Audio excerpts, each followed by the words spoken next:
নমস্কার, আমি অর্পিতা। আমার নতুন একটি ব্লগে আপনাদের স্বাগত। আশা করি তোমরা সবাই খুব ভালো আছো, আমিও খুব ভালো আছি।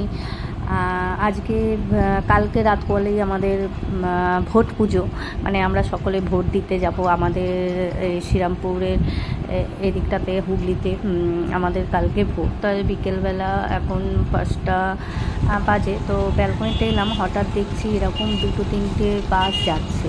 একটা বাস আগে চলে গেছে আর একটা বাস যাচ্ছে। তো প্রথমে বুঝলাম না কী ব্যাপার, এরকম বাসটা এরম সচরাচর এই রাস্তার দিয়ে বাস চলে না। হঠাৎ দেখে প্রথমে বুঝতে পারলাম কি বিয়ে বাড়িও তো নেই আজকে, যে বরযাত্রী বা কোনে যাত্রী কেউ এলো। তারপর দেখলাম না সে দাঁড়াবার পর আমি একটুখানি দেখতে পাচ্ছি যে না, ওখান থেকে সেনাবাহিনী নামছে সব। আসলে কাল যেহেতু ভোট, খানিকক্ষণ দাঁড়িয়ে দেখলাম, দেখে ঘরে চলে এলাম। গরম হচ্ছে তো খুব খিদেও পেয়েছে, যে দুপুরে আমি একটু আগেই ভাত খেয়েছিলাম, তো মনের মতন রান্না সেরম হয়নি বলে অল্প ভাত খেয়েছি। আমার খিদে পেয়ে গেছে, কি খাবো, খাবার সেরম ছিল না। তার একটু আইসক্রিম ছিল ঘরে, আইসক্রিমটাই ফ্রিজ থেকে বার করে নিলাম। নিয়ে আমি যদিও খুব বেশি খাই না আইসক্রিম, খাই কিন্তু ওই পরিমাণ মতন অল্প অল্প, ওই অনেকটা খাই না। তো দেখলাম যে আইসক্রিমের যে বক্সটা রয়েছে সেখানে খুব অল্পই ছিল, তো আমি ভাবলাম ওটা খেয়ে নিই। অনেক দিন ধরে ফ্রিজে ছিল, অনেক দিন ধরে থাকতে থাকতে ফ্রিজে একটা কেমন গন্ধ হয়ে যায়, ফ্রিজের একটা আইসক্রিমের মধ্যে গন্ধ হয়ে যায়, ওটা ভালোও লাগে না। তো সে কারণে আমি আইসক্রিমটা খেয়ে নিলাম। তো ব্যালকনিতে দাঁড়িয়েই খাচ্ছিলাম আইসক্রিমটা। খেতে খেতে দেখলাম যে বাইরে ওই বললাম যেটা, যে সেনাবাহিনীরা আসছে। এবার দেখলাম পরে আবার একটা 2-3টে টাটা সুমো এলো, সেগুলোতে থেকেও সেনাবাহিনী বা যারা বুথে যাদের কাজ, মানে কি বলবো, বুথে যারা বসেন আর কি, তারাও কিছু মানুষজন এলো, পুলিশ ছিল সাথে কিছু। এগুলো দাঁড়িয়ে দাঁড়িয়ে দেখছিলাম আর আইসক্রিমটা খাচ্ছিলাম।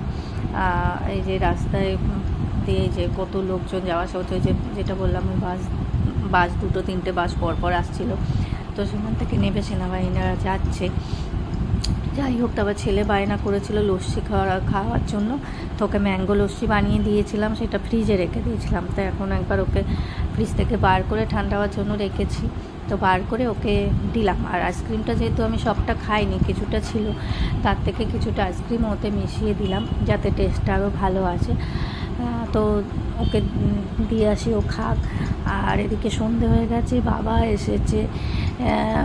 বাবা আসার কথা ছিল সকালের দিকে, কিন্তু অনেকবার বলার পরেও তিনি এলো না। বাড়িতে মিস্ত্রি লেগেছে, কাজ চলছিল, নানান বাহানা দিয়ে এই সন্ধেবেলা এসেছে। আমাদেরও একটু বেরোনোর কথা ছিল, তো বাবা আসবে বলে একটু লেট করেই বেরোচ্ছি। তো বাবা এখন বেরিয়ে যাচ্ছে, বাবাও বেরিয়ে যাচ্ছে, বাবার সাথে আমিও একসঙ্গেই নামবো। একটু টুকটাক একটুখানি জিনিসপত্র কেনার আছে, সেটাই যাবো। যেহেতু বাবা ছোটো ভাইয়ের সঙ্গে দেখা হয়ে গেছে, এবার বড়ো ভাইয়ের সঙ্গে দেখা করে বাবাও বেরিয়ে গেল। আমাদের যেহেতু আমরা একটু বিগ বাস্কেটে এসেছিলাম, এসে অনেকটা দেরি হয়ে গেছে, 9:30 বাজে, প্রায় বন্ধই হয়ে গেছে। কাউন্টারগুলো বন্ধ করে দিচ্ছিলো, একটাই কাউন্টার, বিলিং কাউন্টার আর কি খোলা ছিল।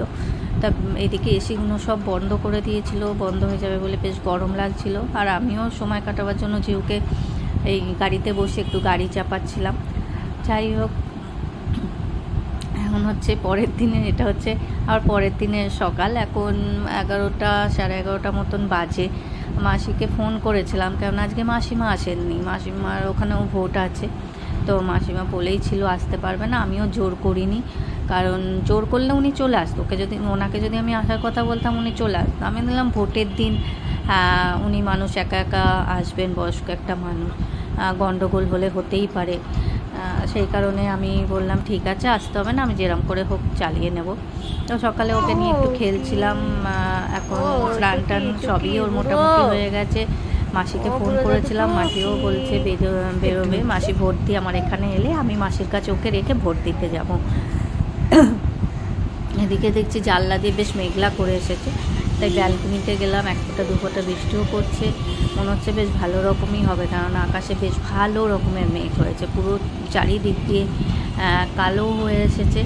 জানি না ক্যামেরায় কতটা বোঝা যাচ্ছে, কিন্তু বেশ অন্ধকার হয়ে এসেছে।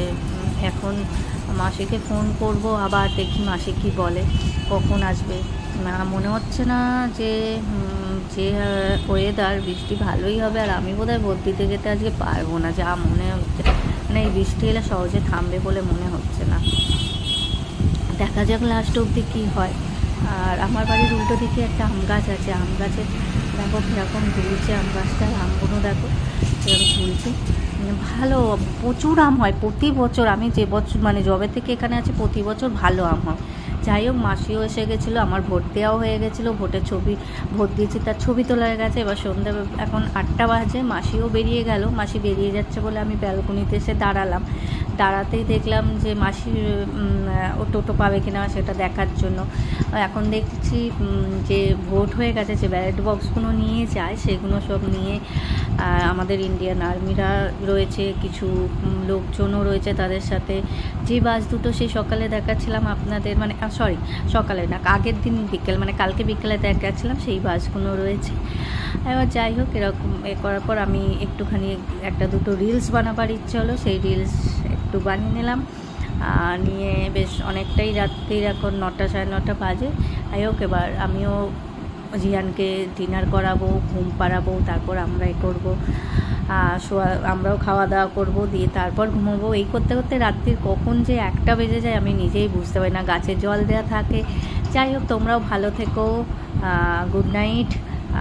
ভালো লাগলে ব্লগটা কন্টিনিউ করো।